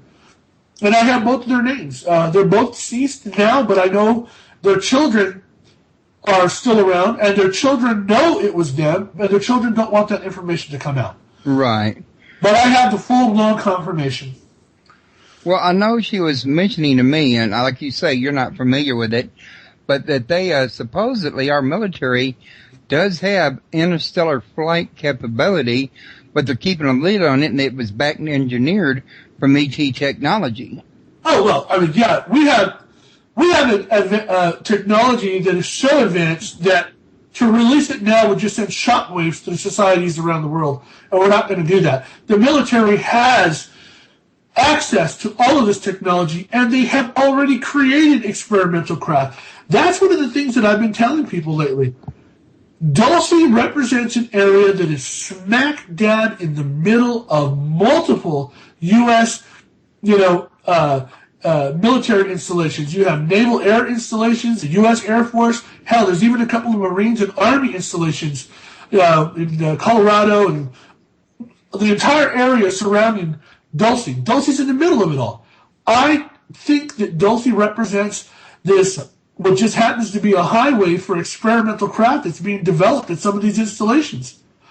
And that's why there are so many UFO sightings in Dulce. So if they wanted to run a black flag operation, they could actually just use their own UFOs, so to speak, or what we would not recognize them from another UFO, and they could just dress up their own people as extraterrestrials, and they could really make a very convincing story, couldn't they? They sure could. If they wanted to, they sure could. So if anybody ever does think they see an extraterrestrial land, they may want to check and see if it's a costume he's wearing or something if they're able to. Yeah.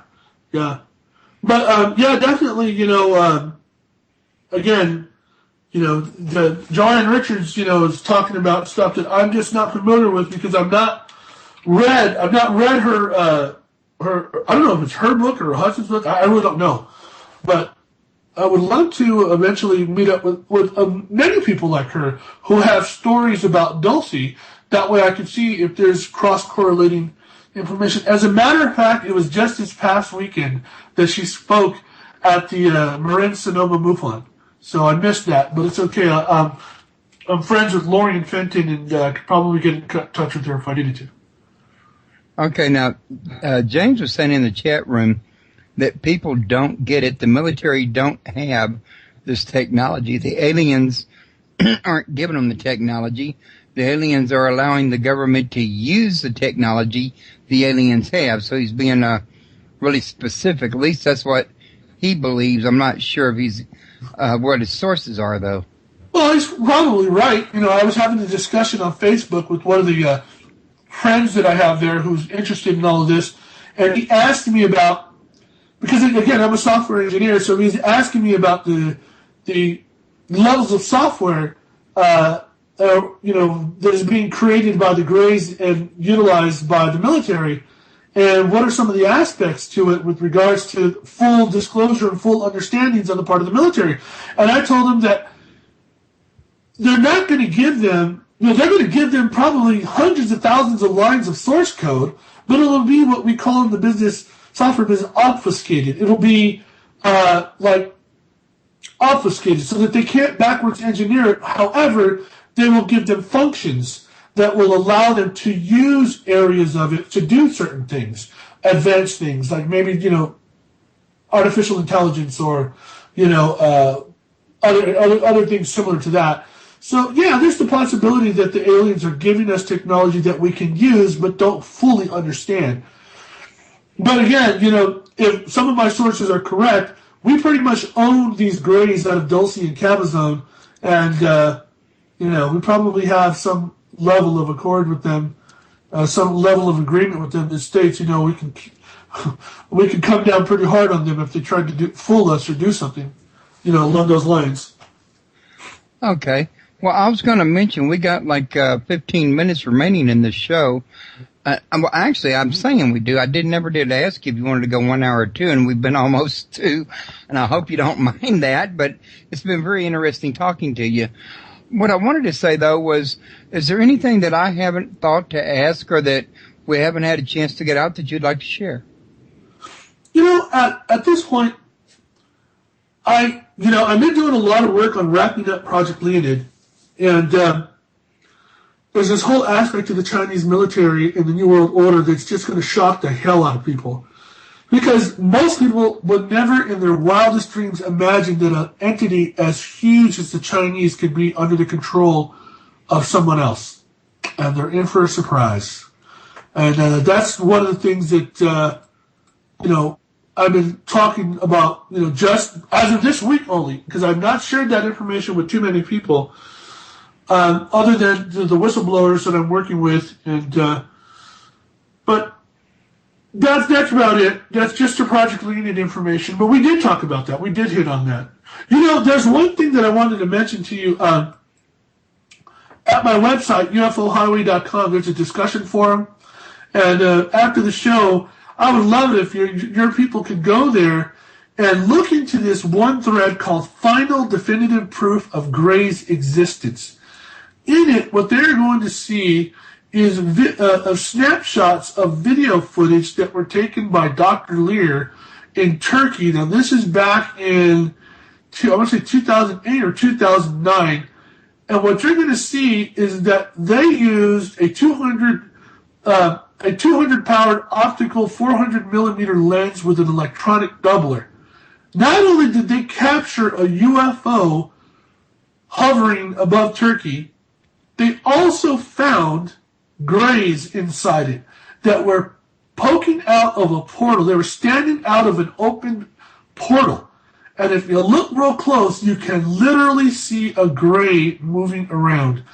And there was another show that Dr. Lear was on some time ago, and this was in Kumburgaz, Turkey, and there were 2 Grey occupants. There was a zoom in.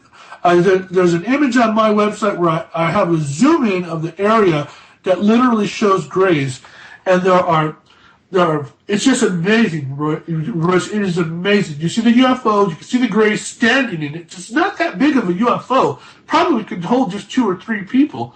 But this thing literally was shifting its shape in midair. And this was in June of 2008.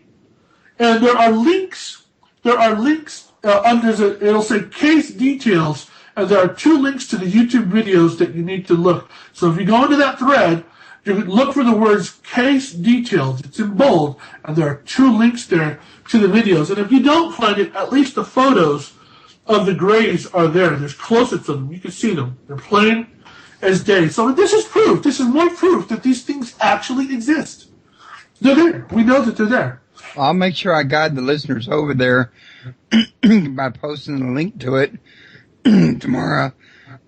Pardon me. But I don't want to, go to the site right now because I know it's got that music playing in the background. But I'll make sure they get the links to it tomorrow. Oh, and Jennifer said she's already been there and she saw the pics of that. And James may have already as well. And I don't know who else may have looked. Whoever might be listening might have, as far as that goes. But at any rate, James also wanted me to give you this example. The U.S. government doesn't have UFOs. The aliens pilot the UFO, fly whoever the military says to fly, wherever they say to fly them to. That's what he wanted me to share with you. Well, yeah, I'm gonna. Again, that's there's a lot of differing opinions on that. And James is probably right, but there are a lot of differing opinions on exactly how the UFOs are being utilized and by who. And here's one of the things I could tell James. In Dulce, there is a strong belief that the UFOs that are being seen, some of them, are being commandeered and used by, they're being flown by U.S. military personnel as part of these MILABs programs, these military abductions programs for these individuals that they capture and they utilize in the facility at Dulce for the genetic experiments. That's one of the strongest opinions that's coming out of Dulce.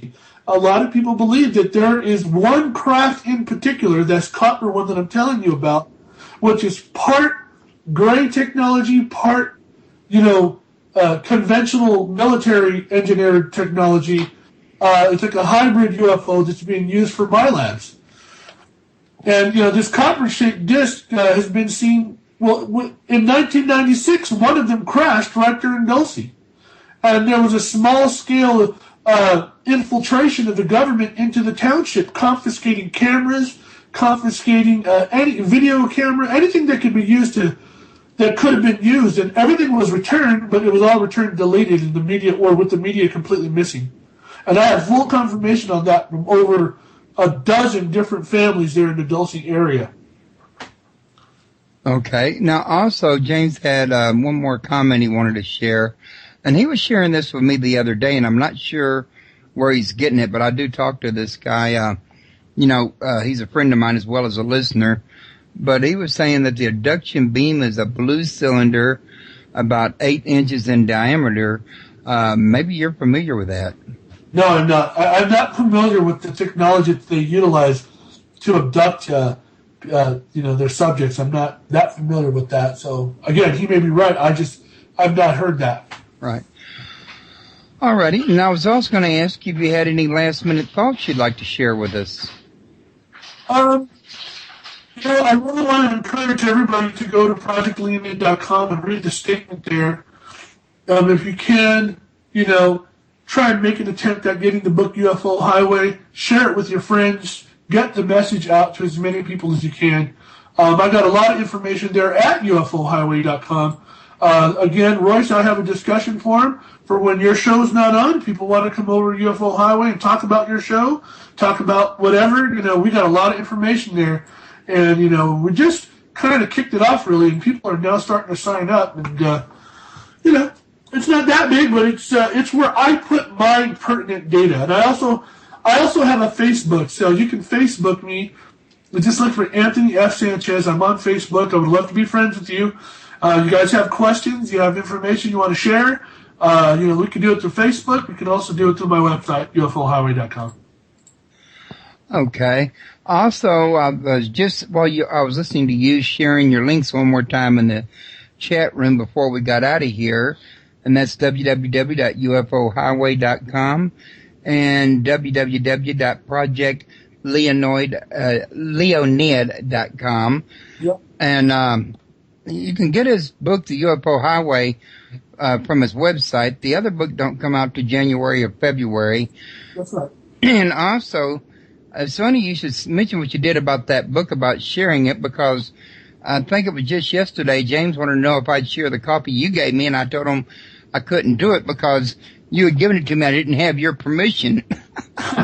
Well, the thing is that most people do not know this, but UFO Highway came out a year ago, and it was sold as a PDF file. And unfortunately, what happened was we calculated that over 10,000 copies of the ebook were stolen. They were illegally downloaded from a list of websites that we found, including Above Top Secret and a whole bunch of websites, and even Pirate Bay. I mean, and that data, a lot of that data has completely, been eliminated from the book. Though the print version of the book has been heavily updated with a lot of the information connecting Dulce to the Cabazon Rat Hunt facility, Project Camelot, their involvement. So there's a lot of new data in the printed version of the book. We have no plans at this time to release that book or any further books from Strange Lights Publishing in PDF format because it was prolific, the amount of theft that occurred. So, that's why we don't do the PDFs anymore. It's unfortunate because a lot of people like to use their Kindle readers and whatnot, and we just don't do that anymore. Right. Maybe the policy will change in the future, but for right now, we need to recoup a lot of what we lost because of that initial theft. Yeah. But that makes a lot of sense too. Now, Anthony, I wanted to thank you for coming back to my show. This is your second time being here, and I really enjoyed it both time. And I'd like to, keep up with you and help you, you keep my listeners informed, to your forum, to my show. I'm always getting new listeners, especially now that I've been, adding these, shows over to YouTube and other places. So I'd love to have you back again in the future. Oh, thank you so much, Royce. I love your show. You've got great listeners, and, it's always a pleasure to be on the Paranormal Palace Radio, so thank you, and I hope you have me back again sometime in the future. Hopefully after Project Leonid comes out, we can have a show on that, so thank you so much. Thank you, and I'm going to go ahead and call this a wrap because I got to get up in the morning and get my son John off to school, so. All right. It's been a pleasure. Thank you very much, Anthony. Thank you, Royce. Bye-bye. Bye-bye.